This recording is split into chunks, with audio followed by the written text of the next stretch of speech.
rope in the wind and influenza.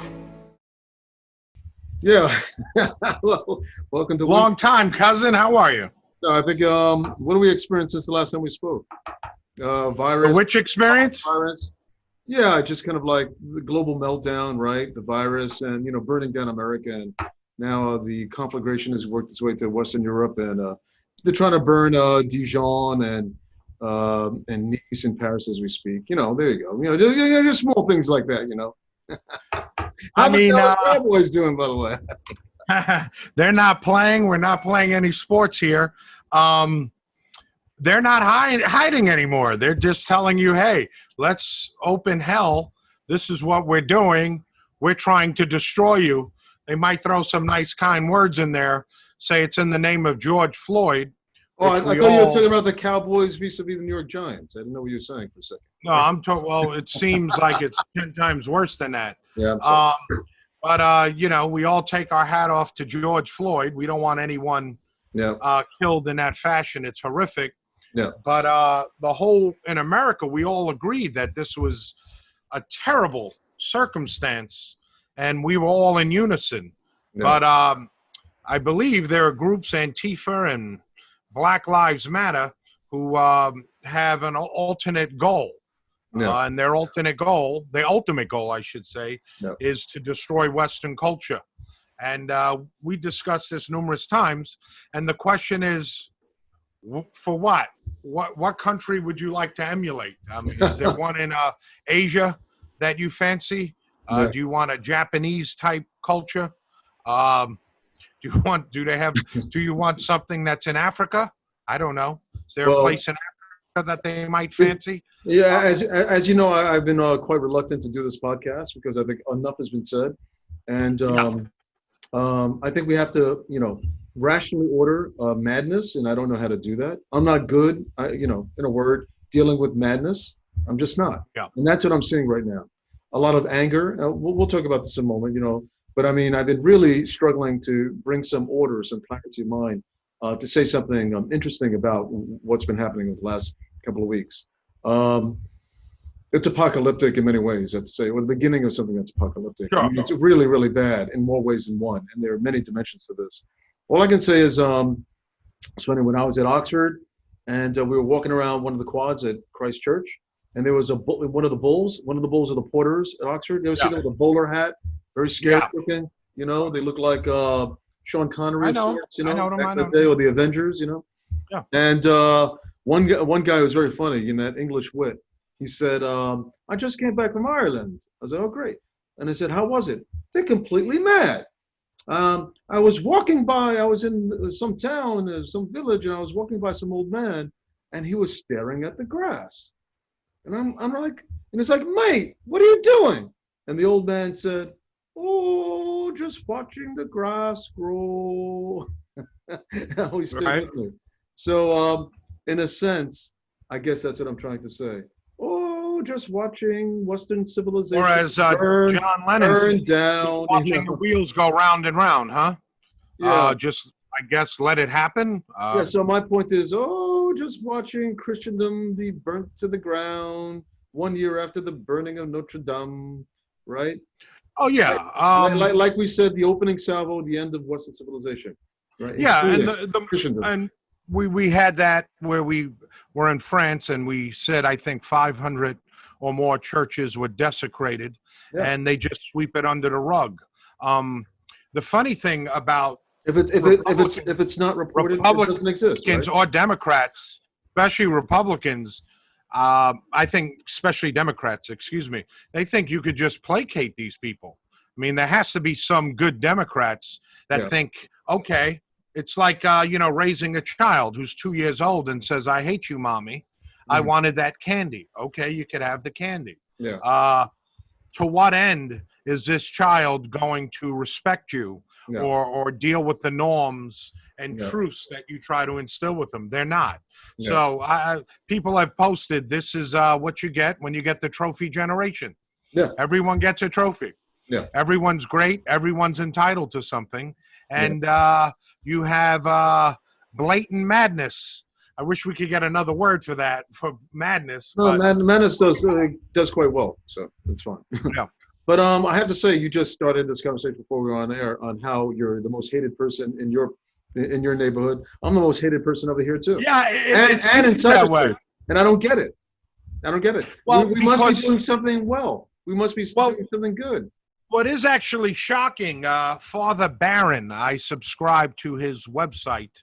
He's putting out masses every week and some interesting I like commentary. Relia. Yeah, so do I. I mean, but I try to tell this young man today, I said, I'm looking for truth. I'm not looking to win an argument here. Yeah.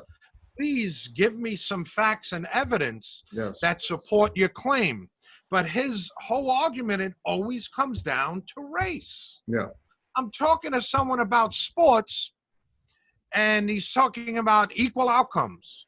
I said, you know, he works in a sports field, and I don't want to give him any light here, but I said, are there equal outcomes in sports? How come there aren't any Jewish boxers anymore? How come there aren't any Jewish basketball players? I believe the first person to score a basket for the Knicks was Jewish. Who's that? Who's that? I don't know his name. But what I'm trying to say is, I said, hey, I said, look at the domination of African Americans in basketball and football. And I didn't say that's a positive or a negative. It is what it is. It's a meritocracy. The best players play. But he responded and said, that's not true. I mean, the numbers tell you they're true. Why throw Orwellian bullshit at me? I mean, admit that there's not going to be equal results. Okay, that's physical sports, but maybe in everything we talk about, you know, not every janitor is going to be Japanese, or every attorney is not going to be in a wheelchair, a lesbian in a wheelchair. I mean, this is madness. But once again, we're trying to go through this with an analytical, fair mind. They're not. They're just throwing things out. Oh yeah, that's another thing. There's another leftist mantra that's driving me crazy. So you tried to pigeonhole them and saying, well, you know, you're an apologist for Antifa and for Black Lives Matter, which has a very clearly, even avowed, Marxist orientation. Oh, they came out and said it. Yes. Yeah. Okay. There you go. Thank you. I mean, some clarity, for goodness sake. I mean, I give her credit for saying it. They play the intellectual shell game. So whenever you actually nail them, they say, no, that's not me. Then you say, then is this you? No, that's not me. So, you know, we're an open book because, you know, we are, you know, as conservatives, as classically liberal, as people who believe in the transcendence of truth and of goodness, and having a Christian religiosity the way that we do, we try not to lie. We do our best not to lie. So you know, we're very forthright about where we are, but they're not. They play this game, deception, over and over. Now, either they play a game, or they themselves have not worked out in their own mind who they are and where they're going with all of this. You know. So every time I try to call them out as, okay, you know, a leftist like you. No, I'm not leftist. What are you, rightist? No, I'm not rightist. Then what are you? I don't like to be defined by the dichotomy of left and right. This is one of the things I'm saying now. Well, this guy today. What are you, a Marxist? I mean, if you look like a Marxist, you walk like a Marxist, you talk like a Marxist, you may be a Marxist. Okay, but no, they deny that, for goodness sake. This guy today is fascistic. Me said, why can't you say Black Lives Matter? I said, they do matter. But he wanted me to say Black Lives Matter. And it got to the point where he kept saying, just say it, say it. I'm thinking, this guy really has some problems. He needs to see a shrink. What does it matter if I say it? Okay, you're trying to convert me to say you won? So I said, why don't you? I said, lives matter. I'm upset about people who are dying. Okay. And that means Black lives. We talk about Floyd. But I am not going to succumb to the mantra and the doctrine of Black Lives Matter, which is a Marxist approach. They basically say they're Marxists. They were trained by Marxists. Their ultimate goal, according to the Epoch Times, Epoch, how do you say it, is to get Trump out. And they said this on June 20th. No, they want more than that. So if Trump is... No, they want more than that, of course. I'm giving you a little taste here. They want to take your property. They want normative to be whatever they constitute as a family. Right. There's a big LGBT Right. push that they have. But of course, Trump is just one piece to the puzzle to create this dystopian Marxist world. Think CHOP, right? Think something like CHOP. The Great Republic of Trump. Yeah, beautiful. Yeah. Yeah, Patrice Cullors, Cullors, one of the founders of BLM, says Trump not only needs to be not in office in November, but he should resign now. Right. You know, she needs to be out of office. He's unfit for office. We heard this a million times. I don't even know why we're giving them any light. But she said, American society, we are in a cultural shift. This is by a former FBI man. She was on Jay Tapper. Sorry, not a former FBI man. It's a cultural shift, and it's not just hearts and attitudes changing. We're seeing entire police departments transforming. Yeah. Okay, we're seeing city councils, county body supervisors, the national government try to have a much more difficult and promising conversation around reimagining public safety. Oh, that sounds. And I remember Obama talking about changing America forever. Yeah, and I remember him saying we need to have an alternative police force. Yeah, that's ominous. You remember him saying that? That sounds like the brown shirts to me. But they're not fascists. Of course they're fascists. They're the fascists of today, right? Right? Well, yeah. She even admitted that they're Marxists trained by Marxists. Yeah. So Marxism is a close cousin to fascism. I mean, quite obviously. I mean, do we have to argue this? Right. Right. All right. So it's not even an argument. So I just told you, I began off air, and I told you that there's some things worth dying for. One of them is protecting white Jesus, and I'm happy to say that. Statues of white Jesus. Yeah. Well, white, brown, Mediterranean, but just. I'm here to protect all of the Jesuses, and I'm here to protect. But just what I'm trying to say, of course, is protecting the right of religious expression, the right of free thought and free speech and free association. The madness, for goodness sake, of allowing accelerating people's to protest, which is righteous to some degree, against police brutality. And racism, but are not allowing people to gather before the threat of COVID, the supposed threat of COVID, to gather for Christ on a given Sunday. I mean, it's just madness. I mean, Sean King, I believe one of the founders of BLM, said they have. Sounds like BLS. I keep thinking BLS from back in the day. Yeah, WBLS. They have to get rid of the Jesuses, the European Jesuses. Right. I mean, he says, he doesn't want his kids to possibly grow up looking at that. Yes, you can't teach your kids. Are you telling me you can't teach your kids? But I mean, it's just so perfectly obvious from the Middle East. It's so perfectly obvious. It's a Middle Eastern religion. Yeah, it's so perfectly obvious that there's a totalitarian push, and that's what they're offering. And it's funny because certain things in terms of what we've learned over the last few weeks, we've learned that what they're offering us is something pretty horrific. What they're offering American, what they're offering. They're not offering; they're pushing it, right? Well, there you go. That's my point. I'm trying to be demanding. Yeah. It's certainly, if you just look and take the great new Republic of Chop or Chaz or Pakistan as an example, there are a lot of things to be horrified about. One of which is the denial of dissent, political dissent, of free speech. What do you mean? It's a great place. People are trapped inside. I mean, no one thinks about the residents who are trapped there. They weren't given a choice, right? They put up a very strong border. For goodness sake, is that funny? There's no right of immigration. They can expel people at will. If they don't, if they allow them to live, that is, because they beat them senselessly. The first murder just happened, right? Chris, the mayor said they're going to have a summer of love. So no, she's giving up. This is a summer of love. After the shooting of, I think it was yesterday, and the first death in China. But she's walked that back. The police chief, who is an African American woman, I don't know if she's gay, she said that rapes are through the roof, but they have no way of responding. Can you believe that?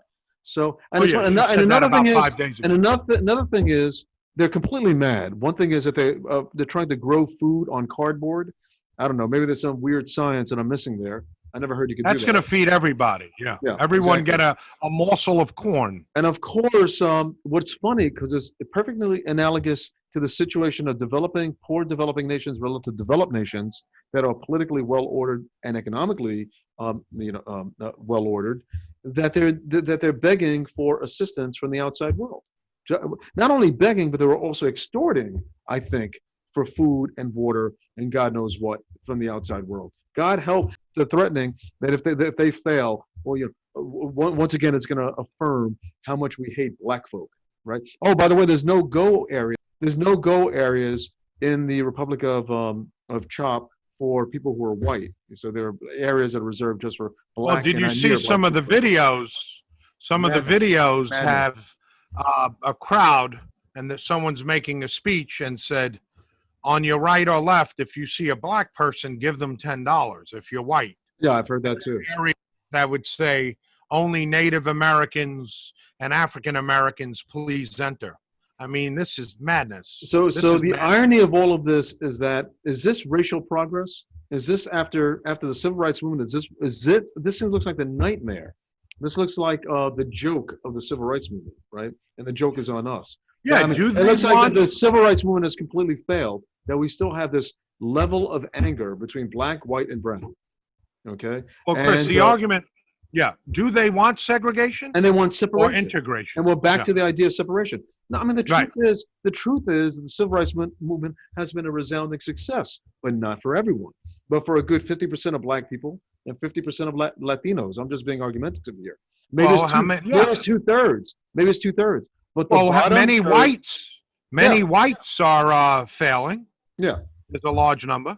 So, but the bottom third is, we have to admit, a failure. Okay, they are a permanent underclass. But I mean, William Julius Wilson did a wonderful job at understanding why they are the truly disadvantaged. No. Right. That's a book that I recommend to everyone.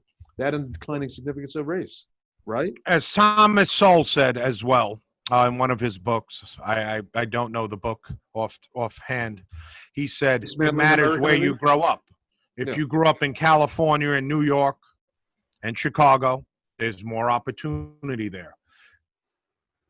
There's extreme poverty in the mountain people in America. West Virginia and some of the mountain ranges, they don't have the accesses to jobs and facilities that we have. So there will never be equality. Unfortunately, some people don't have the opportunities that others have. But we see people with opportunity wasting away, throwing it away. So, it So goes I guess back. what I'm saying here, and we're being very forthright about this, and people can kill us if they like, but what we're talking about in terms of those who are that permanent underclass, particularly when it Yes. comes, it seems to me, to the African American community, there are, I'm sorry to say, cultural issues that seem to aggravate And the white situation. underclass. And the and white Latin. underclass too. So I think this encompasses all. What separates the African Americans, unfortunately, is the murder rate. The black on black crime is just through the roof. Right. And it's so unfortunate to hear that. I believe 110 shootings in Chicago, 17 deaths. Yeah, let's The get. numbers- Yeah, Yeah. I want to get there from. I want to build up to that, but I just wanted to say. Go ahead, go ahead. Here. So one thing we're learning is, well, one question that I have is whether we are fully in civil war or not.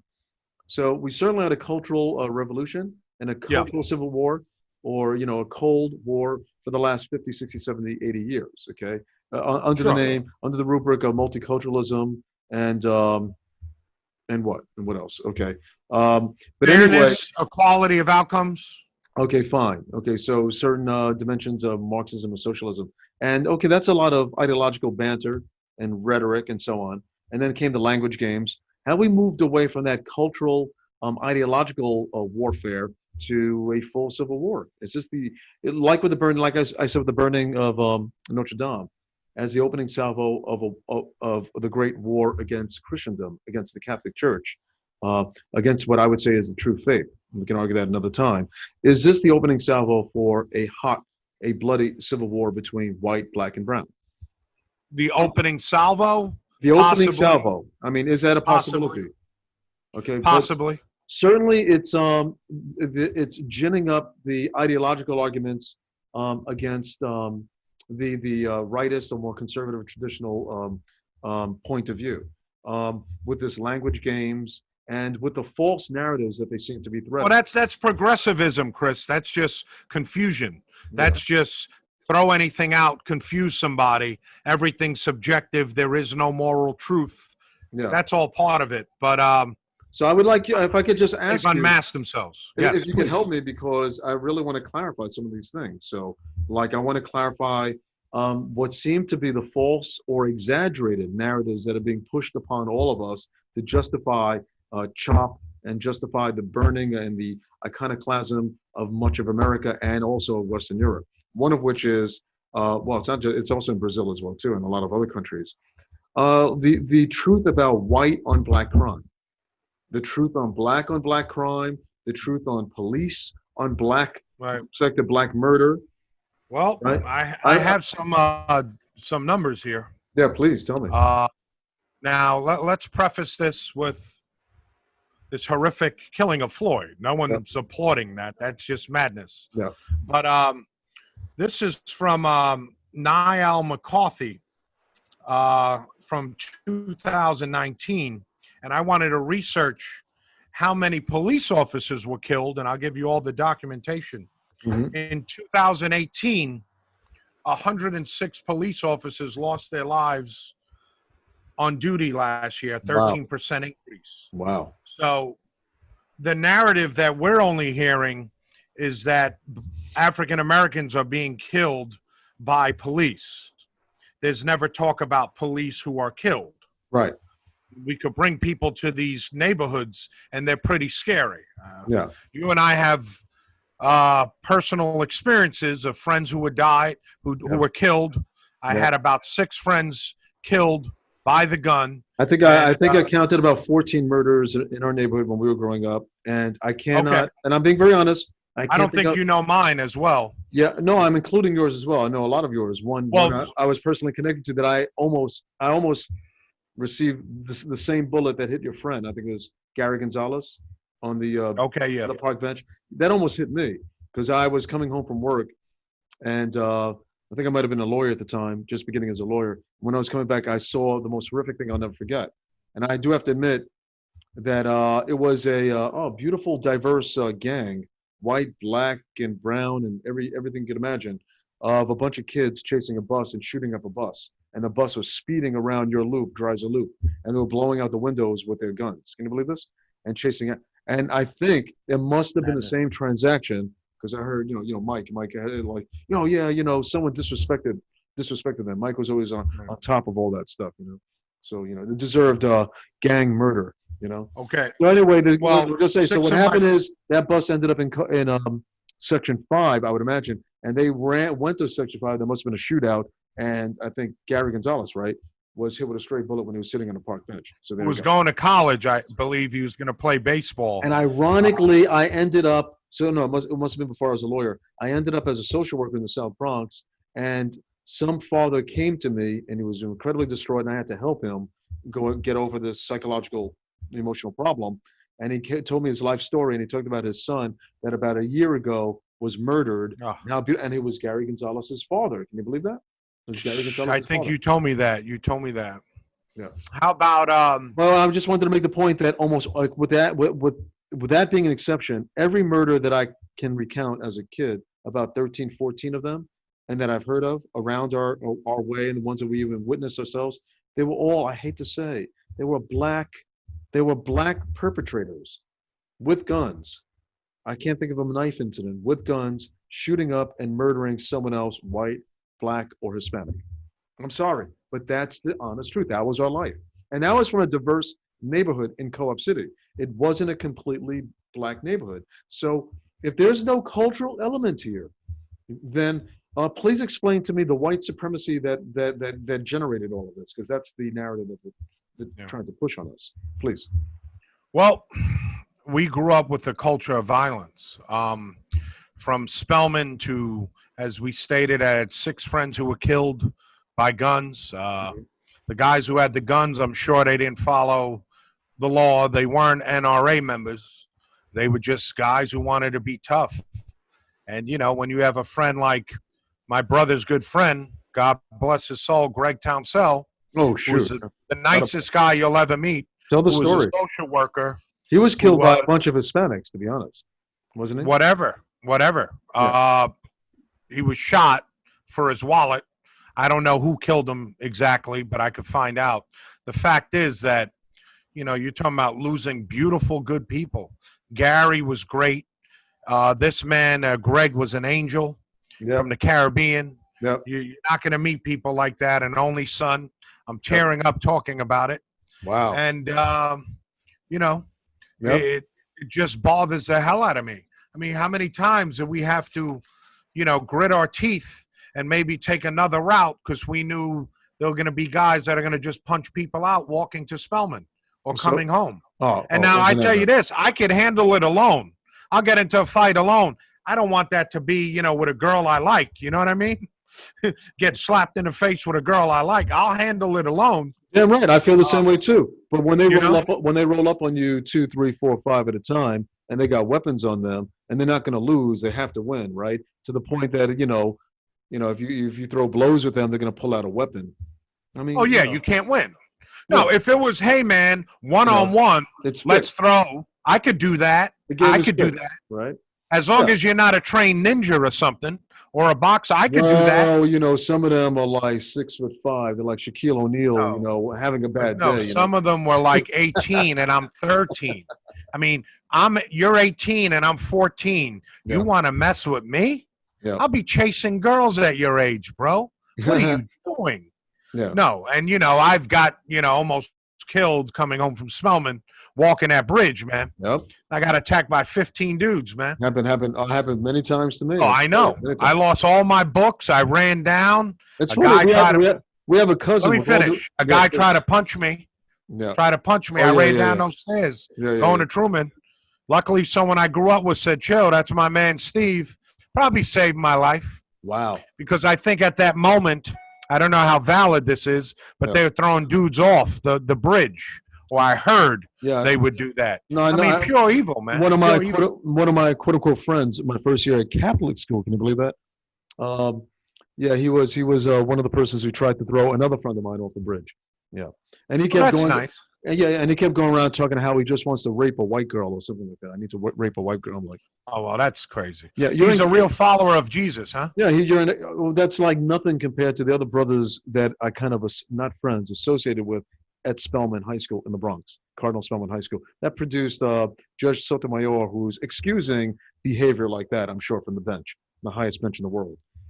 It's just madness. When are we going to stop? He doesn't realize how she bad realizes. When are we going to stop apologizing for bad behavior? That's the whole point of it. And then I've received so much vitriol from me who claim that I'm offering vitriol simply because I'm speaking honestly about a social, psychological, shall we say, also a moral problem, okay, about goodness and badness, about good and evil. There's nothing wrong with that.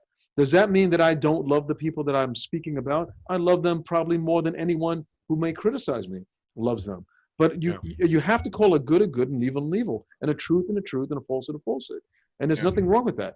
Okay, that's a good question. Let's please. Now, wait, let me say something. We talk about African Americans and Puerto Ricans because that's how we grew up with a lot of it.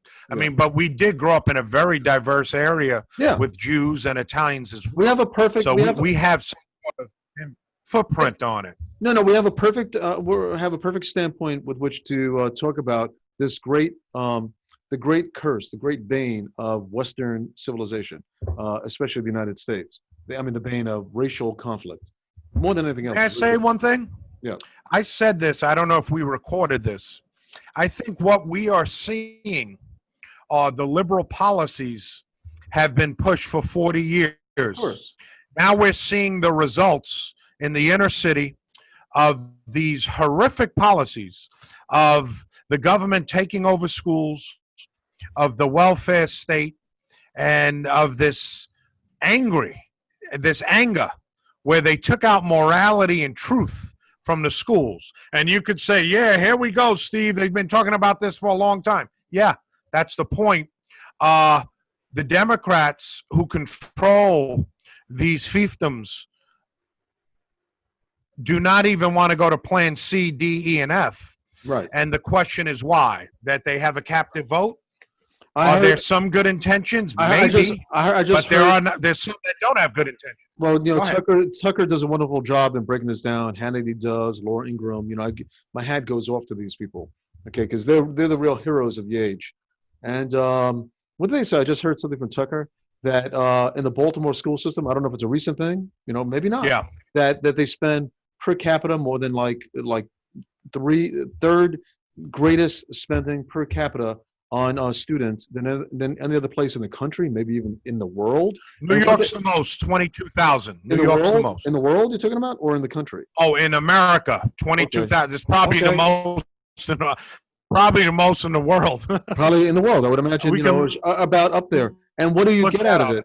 And what you get are 12 public high schools in a democratically black controlled 13. city. 13, and not one person meets the grade for mathematics. Can you believe that? But whose fault is that? Now you can either fault the Democratic political machine, or you can also talk about what I'm trying to allude here, and we should just start speaking honest about inner city culture that's perpetuated by the music, and the movies, and decades of a sense of victimization that's of course perpetuated by systemic racism. But even after what seems to be the era of formal equality, after the mid-1960s and the 1964 Civil Rights Act and such, and affirmative action that followed from Nixon, and the war on poverty before that of LBJ, for goodness sake, we have to stop talking less about the victimization by white people. It gets a little confusing. Unless we're talking about the vestiges of the discriminations that they once suffered, and this is the lingering effect of that. I guess we could get into certain layers of social psychology that are beyond me sometimes. I guess we could do it. Yeah, and the truth is, but I mean, at some point, we have to draw the line and say that people are responsible for their own behavior, and also collectivities may have perverse ways of dealing with adversity that is not a benefit to them and to their role as citizen. We never talk about that part, and their obligations to others even beyond themselves. Goodness, we can't even get them to have some obligation to themselves as a good parent and a stand-up individual in the community. For goodness sake, enough is enough, right?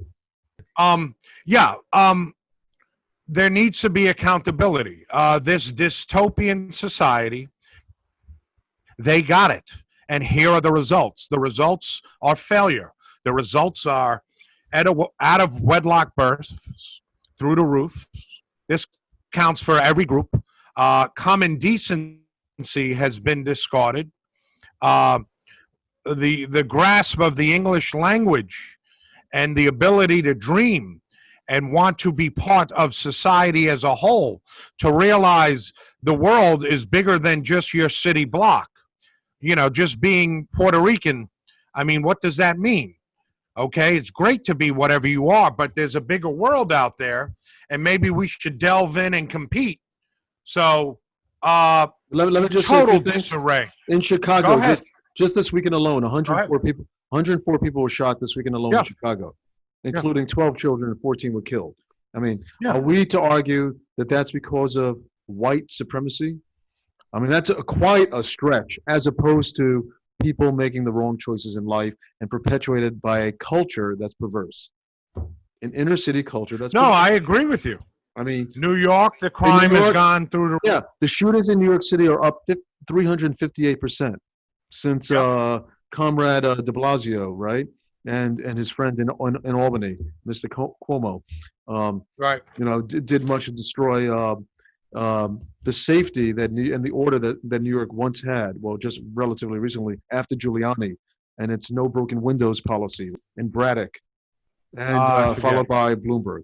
Right? Maybe. Okay. In 2017 in Chicago, there were 2,100 shootings by mid-year alone. Mid-year, more or less. Oh my God! And at that point, 400 people were killed by around mid-year, and 100 people were killed in 2017 on July 4th alone. Can you believe that?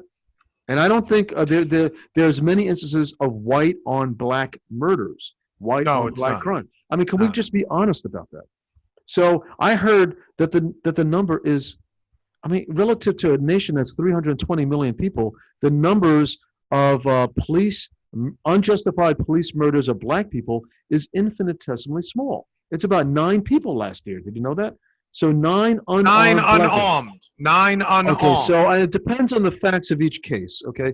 But it seems to me that that is a success story in a country of 320 million with an underclass in the tens and tens of millions who live by way of the gun and live outside of the margins of society and are beyond the reaches of law. That live Let me just make a point. And are angry and are vengeful. Let me just make one point. When you talk about police interactions with people, I believe the number is 350 million interactions with people. So as you said, 9 unarmed African Americans right, and it were depends killed. On the facts of the case too. Right, and it's not just and we don't even know, like in the Atlanta shooting, right? We don't even know whether those 9 have not been prosecuted. I understand they are being prosecuted. So how many unjustified killings of police are there on black people? Right? Now we have to be fair in that I can't imagine how police got off for Rodney King. I know he drove away fast, but that beating was be honest, outrageous. Of course, I don't know how they got away with the Staten Island, the guy I can't breathe. They knew him. We had 10 cops around there. What happened in Staten Island? What happened? I don't know that one. Oh, well, there was a heavy-set man about 4 years ago. Oh, yeah. Who was selling Lucy cigarettes. I mean, there's an argument there. That's murder. There are cops that are, that's murder. But they got off. So you could see. Yeah, sure. You could see how there's anger from the African American. And the recent Atlanta case, I'm sorry, I disagree. I don't think he should have been shot twice in the back, not even once in the back. The cop knew that the prosecutor. Yeah. The prosecutor, I believe the DA, a couple years ago, he's caught on a video saying, if anyone has a taser, that's a violent weapon and they could be shot. But now he's reversed course. But okay, I can see where you're going. There's a difference in a violent weapon, just like a club, versus a deadly weapon. I mean, of course, a club. Yeah, but that taser, you could have knocked the cop out and took his gun and shot him or killed the partner. But he was running. Yeah. I heard he turned around. It's so quick. Could he have shot him in the leg? I don't know. Yeah, of course he could. I mean, whatever the shooting. What happened to Fort Apache, the Bronx, and Ken Wall, for goodness sake, and Paul Newman, man? That's a movie. No, that's reality. That's reality. No. That's a movie. No. Paul Newman is as real as they come, and Ken Wall, man. Paul Newman. Yeah, man. And the Wanderers. Yeah. No, what about Rachel Ticatine, the nurse who they had doing horse? Come on. A nurse doing horse? Yeah, you like her, heroin? Right? Yeah, that's right. Oh, that happens very often. What are you talking about? You know about that. They made us look really good. I don't know about doing horse. Of course. I know about it, right? Especially you hear this guy? You know about it, Steve. No, I mean, working in the pharmaceutical industry, you know that medical people use opioids like crazy. They use their own pharmaceuticals like crazy. You know about that. But horses on another level. No, actually, ephedrine and fentanyl and carfentanil are 100 times worse or 1,000 times worse. I know. No, let me just finish. But Paul Newman chasing, little Puerto Rican kids, over the rubble of Charlotte Street, and Banana Kelly, where our family's from, and tackling them. That's good policing. That's the way it's supposed to be. Whatever happened to that? You're talking about little kids. I don't know about. I've never been a policeman. No, I'm sorry. I was a grown man.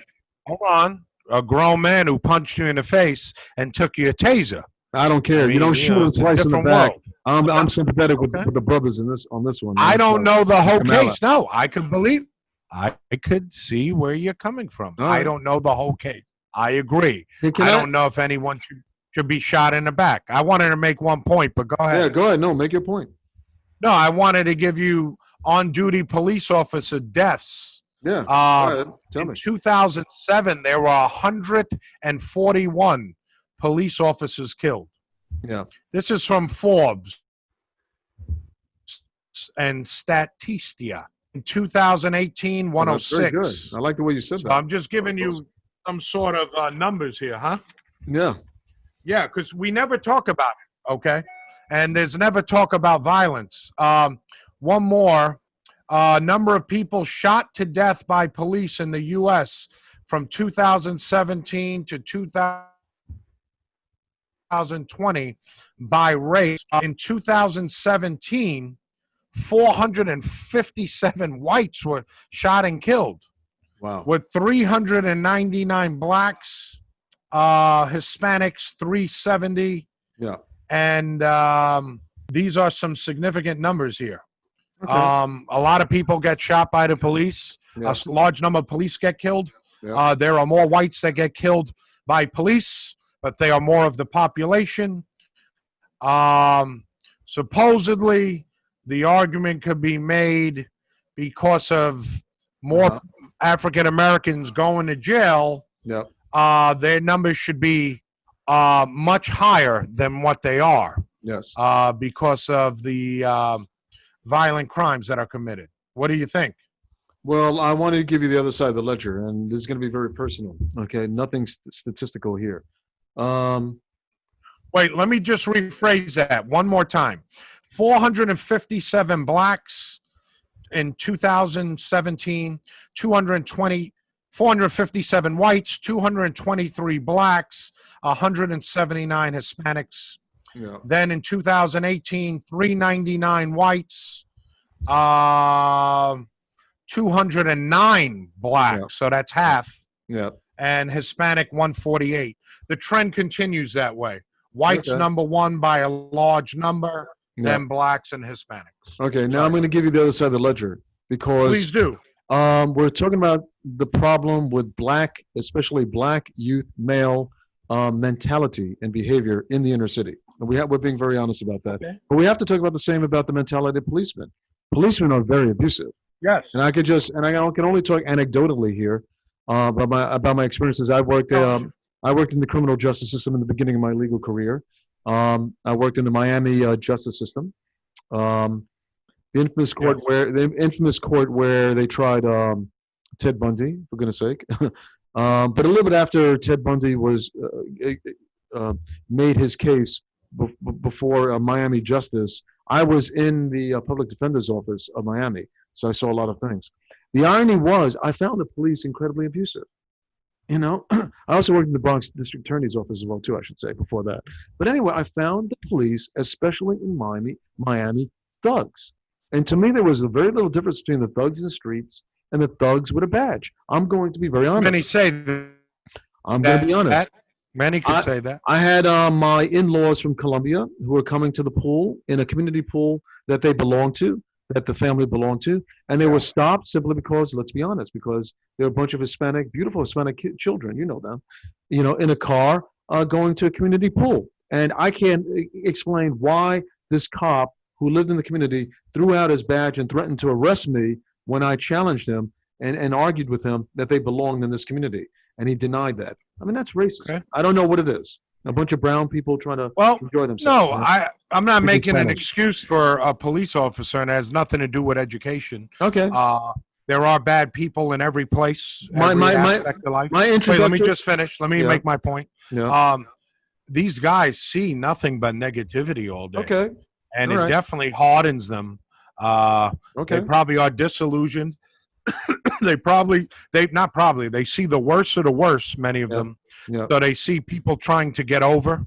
It's no excuse for behavior. Okay, fine. My introduction to Miami when I came down from New York after I got married.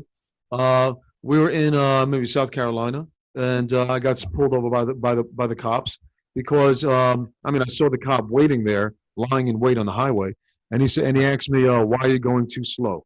Why are you going too slow?" I mean, come on, give me a break.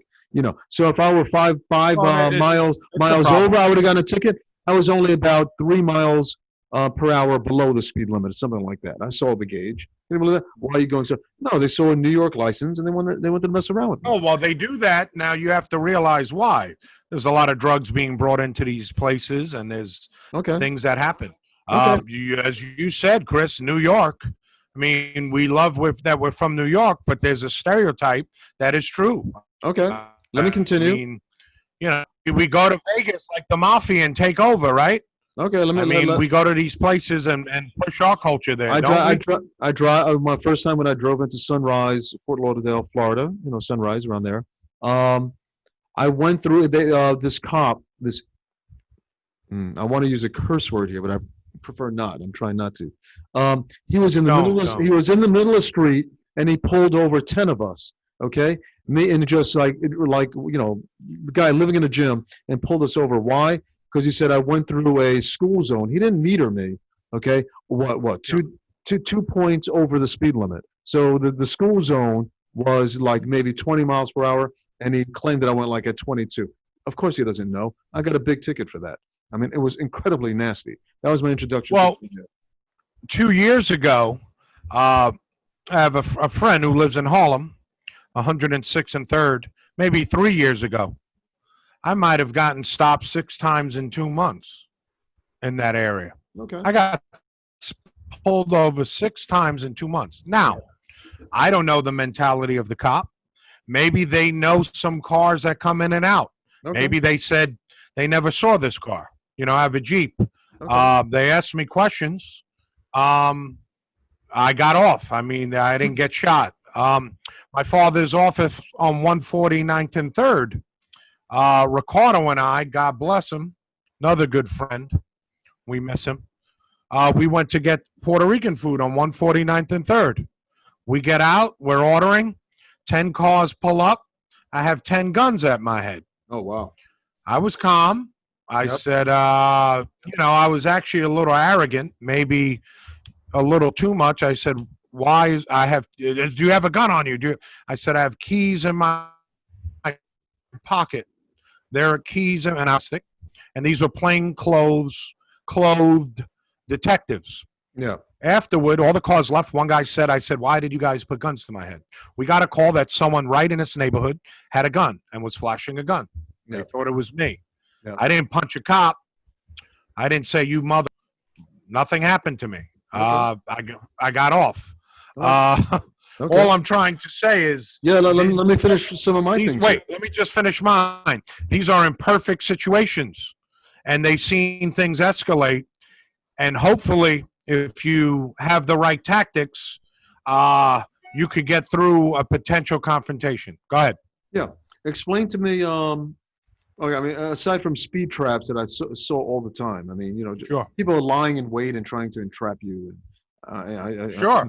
It's just so excessive. Part of it. Okay. I'm driving to. The irony is, I'm driving to their courthouse. I'm driving to the Miami-Dade.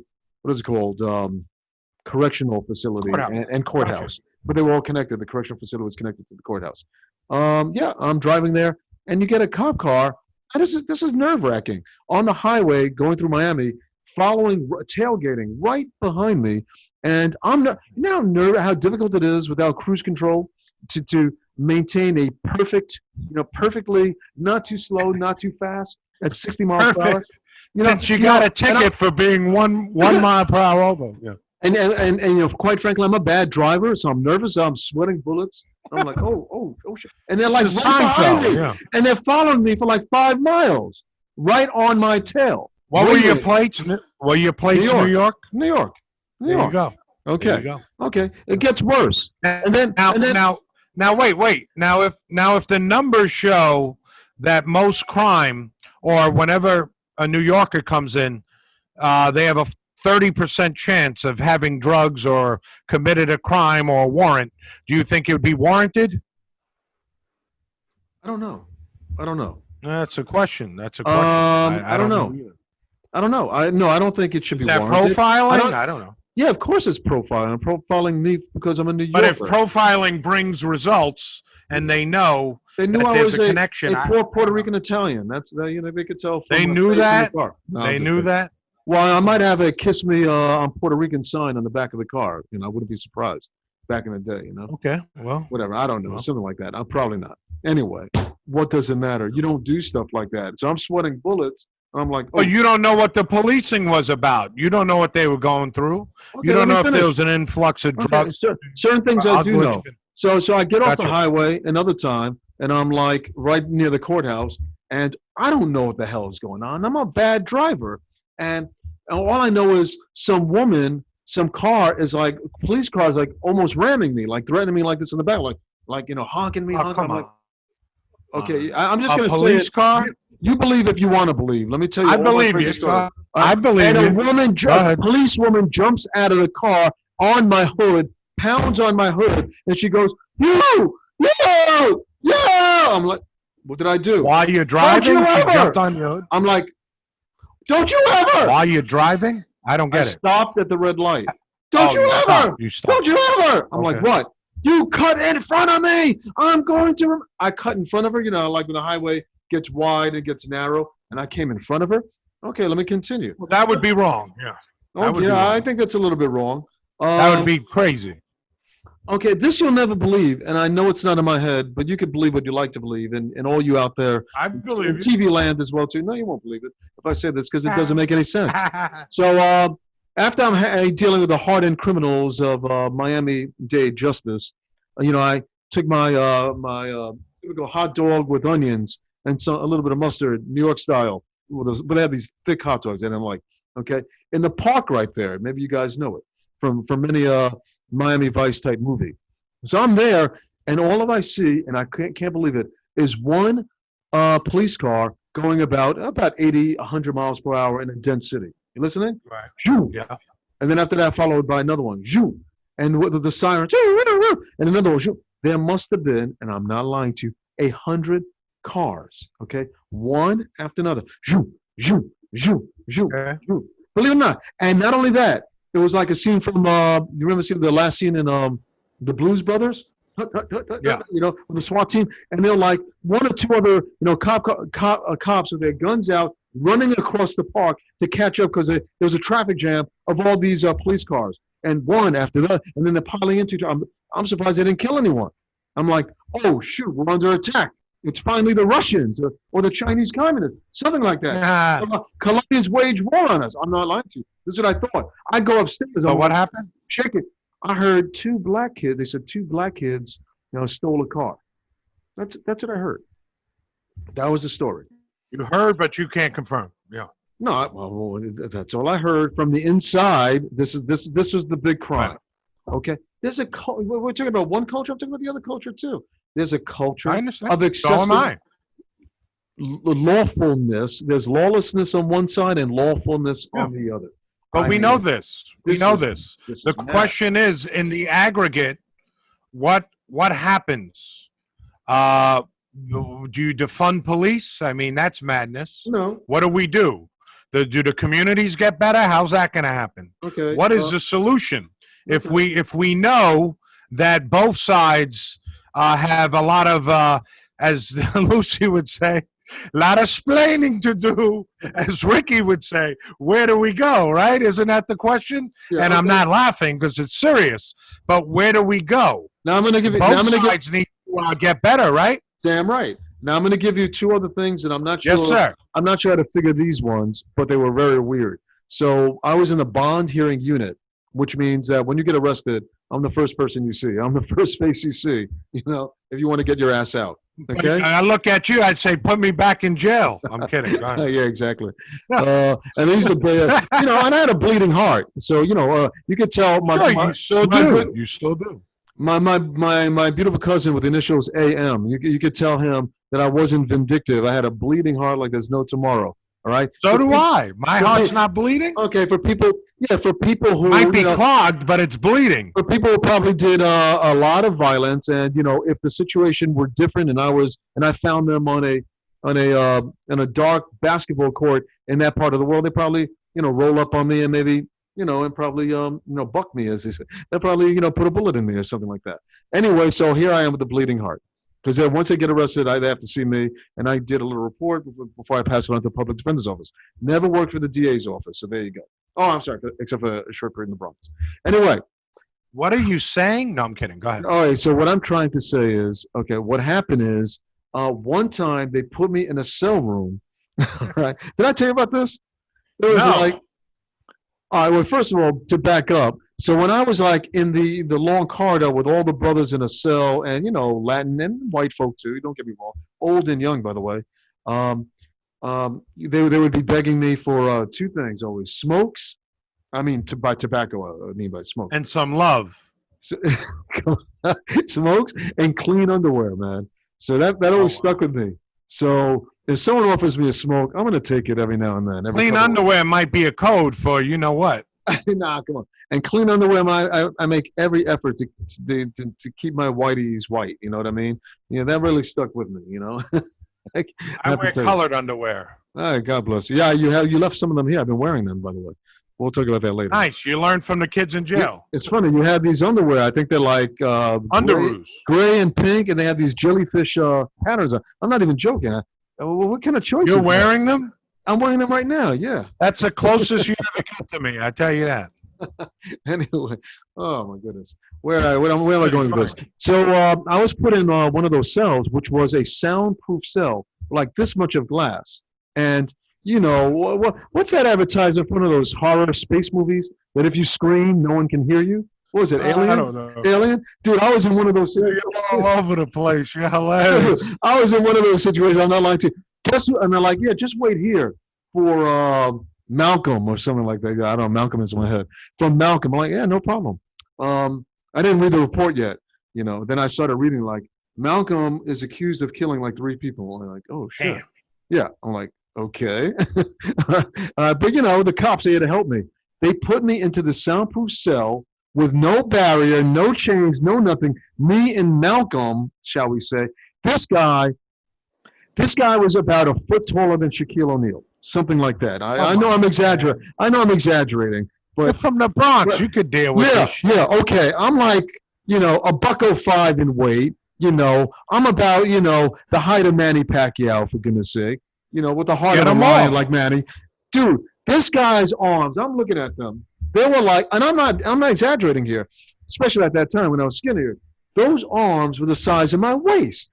This guy shows up, he sits next to me, and guess what the cops did? Now, this is what I'm trying to say here. That's my point about they wanted to mess with you. They turned around and they walked away. Now I'm by myself in a soundproof cell with a dude that's larger than Shaquille. Richard Pryor shit. Jesus, help me. Right? Help me, please. God for penitentiaries, right? Yeah. Thank God for penitentiaries.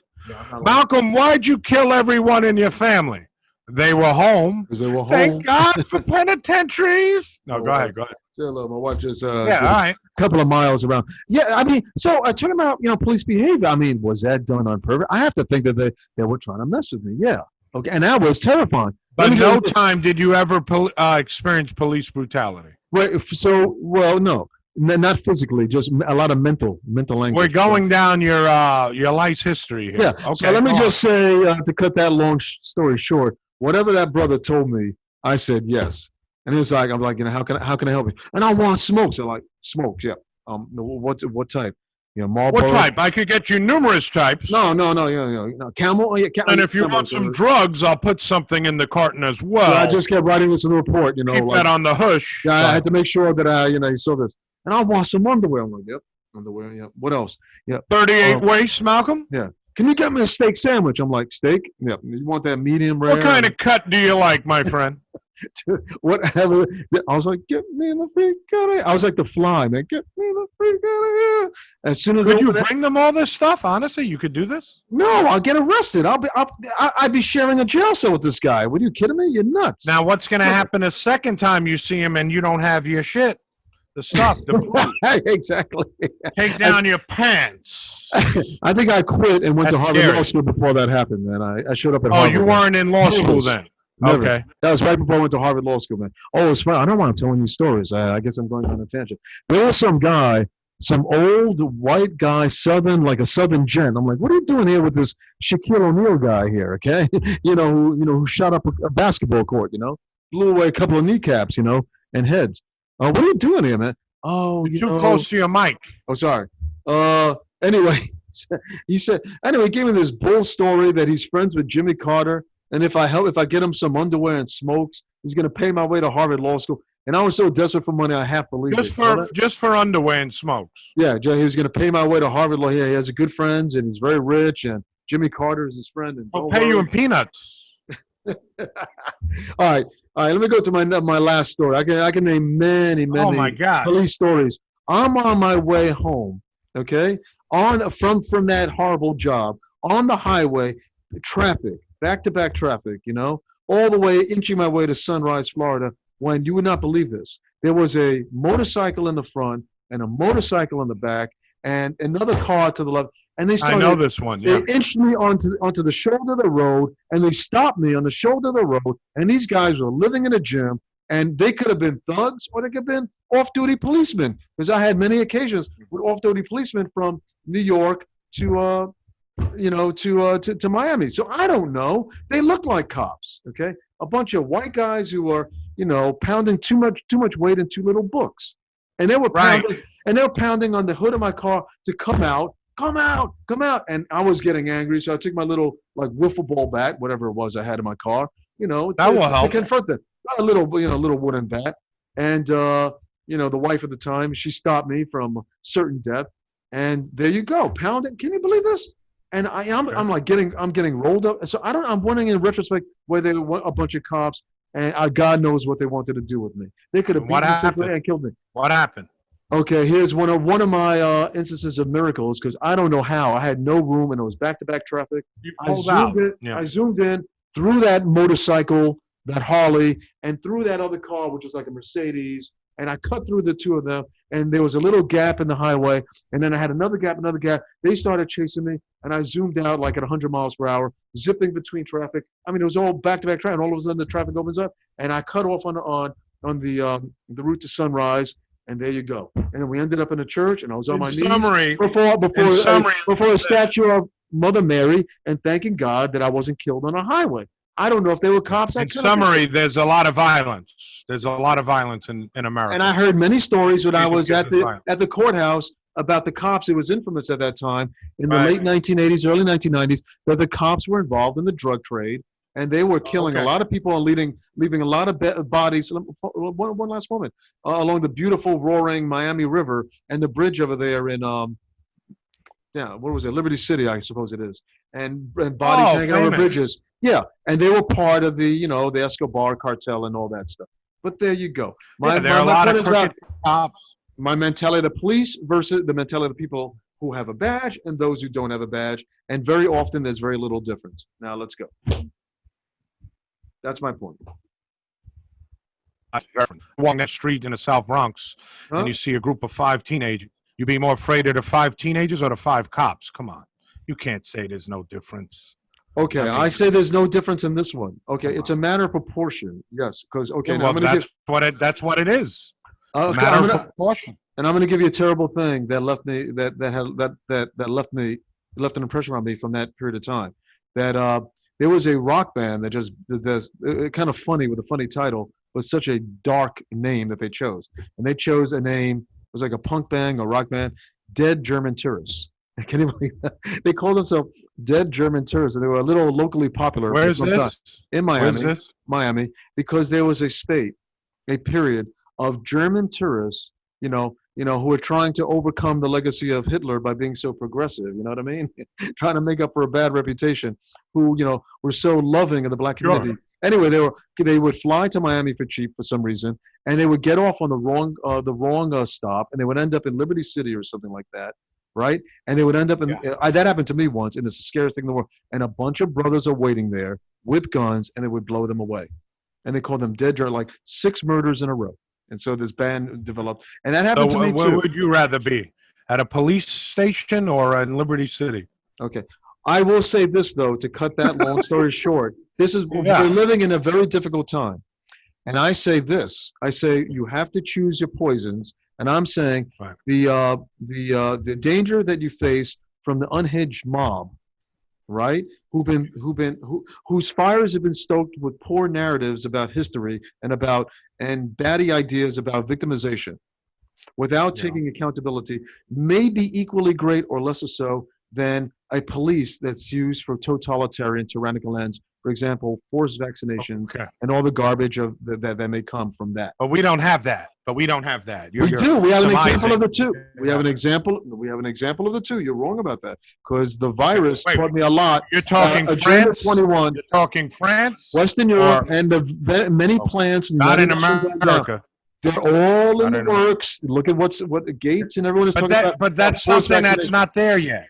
That's something that's not there yet. I You mean, don't I need a could PhD. see. You don't need a Of course. PhD in prognostication to know that this is happening. Who would want a forced vaccination? Would it be insanity? Of course, we could agree on that. So I'm saying, I agree with when you. it comes to who is actually on the side of liberty and injustice for all, between the two, you know, you have to choose your poisons depending on the You'd situation. rather have the kid from Secor. Let's than have the this. police. Let's Okay. have this Well, discussion when we have the second pandemic coming, and we have Okay. the great totalitarian state rise among All the ashes that they stoked. It's going to be equally bad, is what I'm saying. That's all. all I'm right. saying. Let me just make a point here. You sent me that letter from a UC Berkeley history professor. Oh yeah, I was going to read through that with you. Yeah. Yeah, and I dissected it. So maybe I read some passages we Yeah, can talk please, about. just read it. Read it. I think you should read Yeah, I am. much I of am. the letter. Go for it. I am. So It's this an is, anonymous letter an anonymous letter from a professor. in He Berkeley. says he's a professor from Berkeley. We think he's I an believe African American he's professor. African American. Maybe. And it says open letter against BLM, police brutality, and cultural orthodoxy. So he says, starts, dear professors, I'm one of your colleagues at UC Berkeley. I have met you both personally, but do not know you closely. I'm contacting you anonymously with apologies. But this is really jarring here. I am worried that writing this email publicly might lead to me losing my job and likely all future jobs in my field. I've been there. Pretty scary. I've been there. In your recent departmental emails, you mention our pledge to diversity, but I am increasingly alarmed by the absence of diversity of opinion on the topic of the recent protests and our community's response to them. Just trying to go to do. If the extended links and resources you provided, in the extended links and resources you provided, cannot find a single instance of substantial counter-argument or alternative narrative to explain the underrepresentation of Black individuals in academia or their overrepresentation in the criminal justice system. So this is all these things that we've been talking about. People are saying things without their evidence. He said, the explanation in your documentation to the near exclusion of all others is univariate. The problems of the Black community are caused by whites, as you said, or when whites are not physically present, by the infiltration of white supremacy and racism into American brains, souls, and institutions. I'm just picking parts. Many cogent objections to this thesis have been raised by sober voices, including from within the Black community, such as Thomas Sowell and Wilfred Riley. These people are not racists or Uncle Toms. They are intelligent scholars who reject a narrative that strips Black people of agency and systematically externalizes the problems of the Black community onto outsiders. What do you think? I think you have to emphasize the last part, and that's part of the problem, the narrative that's being thread by the Yeah, he political says left. their view is entirely absent from the departmental and UCB-wide Well, communities. question number one is the question that I have for the political left. Are they making the claim that all the difference in ends, all the differences that we see between people, is that all attributable to some dimension of white supremacy? Right? If that's the only thing, if right? that's the case, you can't get around this because it reinforces the negative stereotype of African Americans, of Black and brown people, that they are somehow different because it robs them of the agency, the capacity, said, yeah. the capacity to shorn the burdens and the adversities that have been placed upon them, right? Especially Right. if you're going to make the case, which you have to make the case when it comes to white supremacy, that it's more psychological. They are the the cultural or the social psychological vestiges of centuries and decades of racism and racial segregation. But for goodness sake, it doesn't make any sense because we deny the success of a good portion of the African American community and also the Hispanic American community. We have to talk about them as well too. It doesn't explain why other groups of people who also suffered from nearly a century or 2 centuries of discrimination, like the Asian American community, the Chinese. Yeah, he brings up Nigerians, and the Japanese who interned, and the Jews. I think Somalians do quite well. Certain West Indian groups do quite well, and so on and so forth. Yeah, but that could be attributable to them being immigrants. So you get the best and the brightest who are immigrants. Yeah, that's what I said.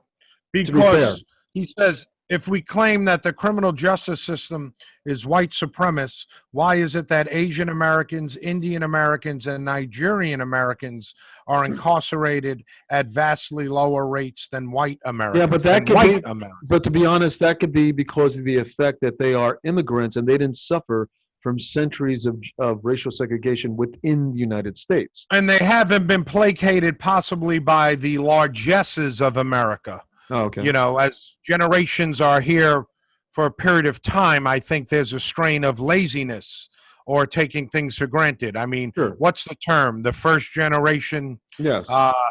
Say it to me. Has no shoes. No. First generation mean creates a wealth. The second generation maintains it. Third spends it. That one you're talking about? Yeah, but they made an analogy with shoes. But okay.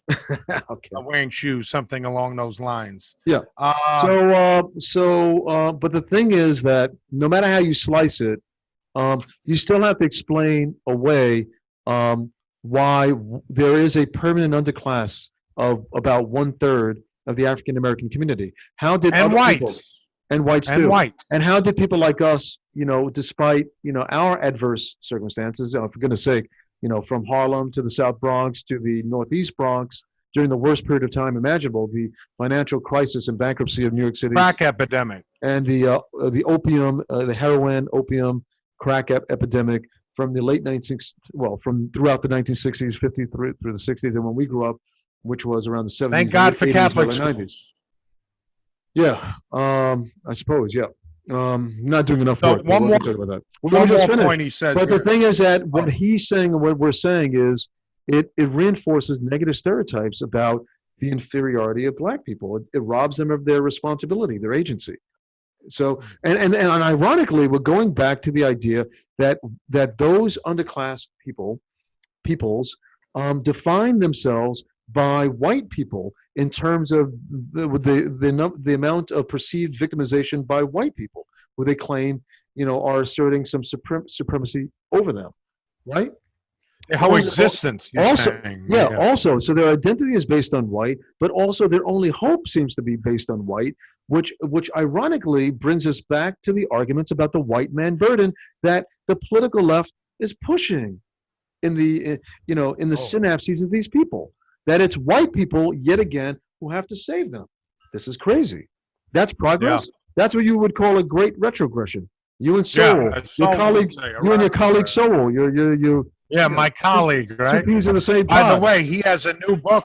He has a new book coming out that is talking about he's 90 public schools and the alternatives schools, how people have progressed in these charter schools. He has a new book, probably number 25.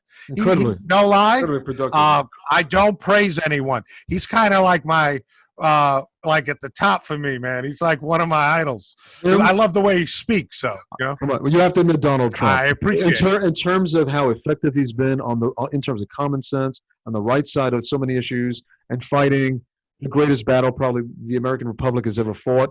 With this election coming to be the most important election that's ever been fought, I think it's even more important than the Lincoln victory in 1860. This election will determine whether we will survive as a republic or not, and how he's been unrelentless in pushing. It seems to me pushing the right policies and the right laws, to give us half a chance to fight this communist insurrection. Right. What else is it? Let me just make one point. Yeah. Well, the other one, let me just say, is Teddy Roosevelt. We should talk about the attack on. Give me a second. Give me a second here. Sure, man. Yeah.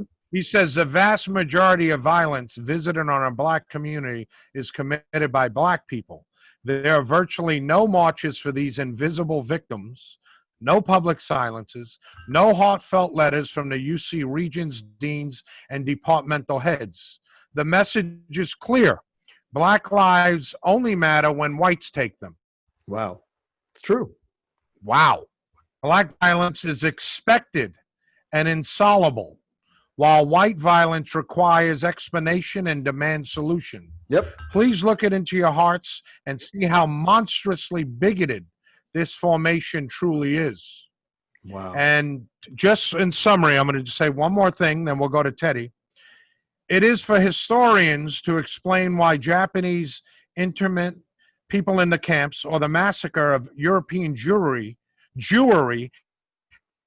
hasn't led to equivalent rates of function and low SES performance among Japanese and Jewish Americans.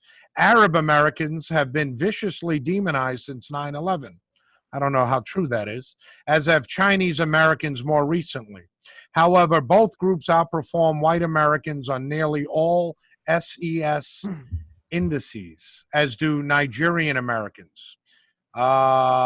Just giving you some more information there. I think we should try to tie it up now, if you don't mind, and we can come back because I bring want up to the talk. statues, Teddy Roosevelt. I think I want to leave that for the next time around. We'll talk about this being a Marxist insurrection. I want to talk about that. There's a couple of things I want to say about that. Yeah, Okay. go ahead. No, I mean for the next time we meet, if you don't mind. Okay. Okay. Yeah. You got it. But I just want to say, I think what we're trying to say here is that if Black lives really matter, it seems the height of hypocrisy and even absurdity to focus on what seems to be a paltry number of white on black crimes as opposed to black on black crimes. Well, why can't we focus on all? Let's cover all bases. Why can't we be outraged with Floyd and many other instances like that, which I know you are? I don't want to see anybody get killed. I could also be outraged with the 3-year-old who got killed and a 13-year-old. Yep. And these gangbangers killing themselves and cops getting killed. Why can't we put it all under one tent, okay, and say, hey, man, we need to love each other. Humanity matters. All life matters. Yeah, Black lives matter, of course. They do. But I am not subscribing to their Marxist push that has raised $1.6 billion from corporate America, and it probably goes to the Democratic Party. Yep. So I'm not buying into it, but I appreciate life. That's why I guess I'm so staunch, against this abortion issue, which people say, hey, it's your body. No, there's another body in your body. It's not just your body. But in closing, let's pray for this world and this country and every individual. We could do better, man. We could do better, I think we're on the precipice. We're so close to having really a beautiful republic. Right?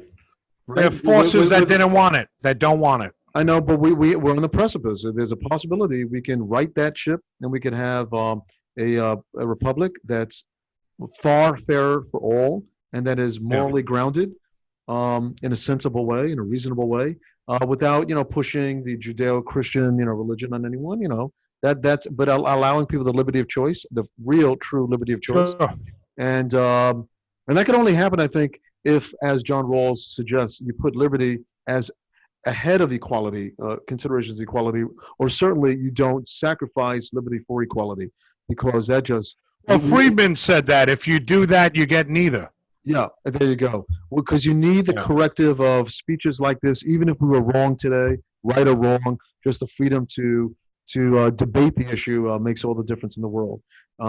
That's where hope comes from. If we could return back to the ideal of a debate in a Socratic sense. Of course, yeah. All right, so God bless you, God bless America, and God bless the world. Thanks, bud. All right. See you soon.